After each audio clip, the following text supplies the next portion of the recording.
profession I'd love to go after. All right, a couple other items going on in Washington and something we talked about this morning. The big three automakers. Ford says it's doing okay, it's going to hang in there, but a couple of deadlines for the other big two. Coming up. What are your thoughts? What are your predictions? Well, first of all, I was against this from the get-go, so I'm a little prejudiced. I don't care if it was Bush or Obama talking about throwing this much money around. I really get nervous when the federal government starts buying up corporations. But I think that one of the things that we saw was good news was that Chrysler said we're going to try not to take this money. And one of the great things was that because we messed with pay raises for executives, and some of us who were against it originally voted for that Democrat movement to stop the pay raises as an incentive for people not to take the money, just like Chrysler has done. But this thing right now is going to go back and forth. Yeah. Look, General Motors, Chrysler, and Ford, Detroit has always been behind the curve worldwide.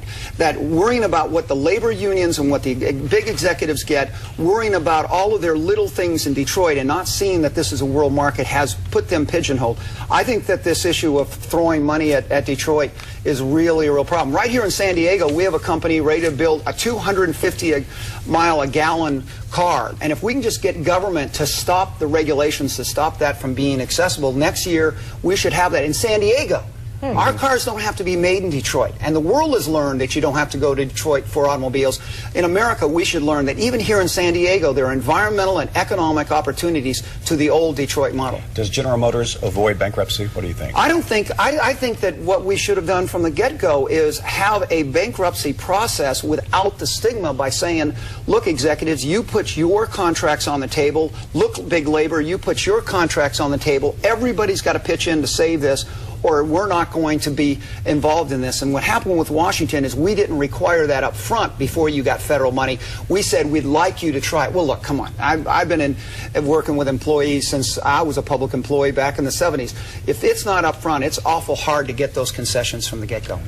All right, you're back here. You're headed back to Washington soon. What's on the agenda when you get back? Well, actually, we've got still got budgetary items we're looking at. We've got a whole proposal. We're looking at the credit card issue.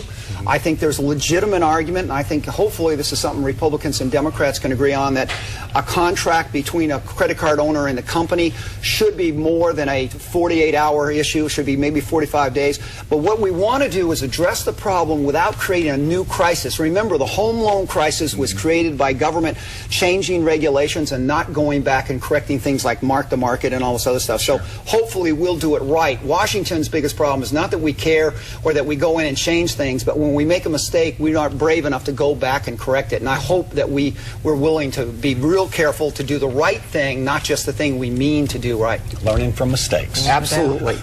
Congressman, thank you. Thank you very much. Coming in with us early in the morning. Appreciate it. Nice to see you on a Saturday. We'll see you on the weekend. We'll try to get you down the weekends more often. I spent a lot of time with the week crew.